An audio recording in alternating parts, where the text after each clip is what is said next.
कधी कधी मनातल्या गोष्टी सांगायच्या नसतात,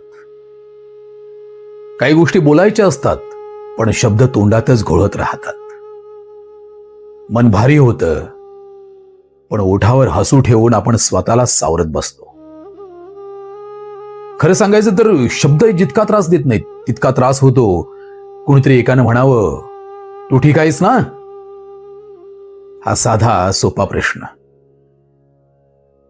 आजकालच्या लोकांना रील्स बघण्यात, त्या स्क्रोल करण्यात, लाईक्स करण्यात एवढा वेळ असतो ना, पण लोकांचं मन समजून घेण्यासाठी नाही.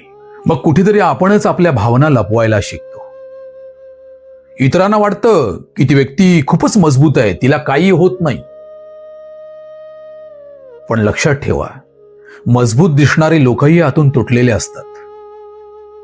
फरक एवढाच, ते तुटताना कधीही कुणालाच आवाज ऐकू येऊ देत नाहीत.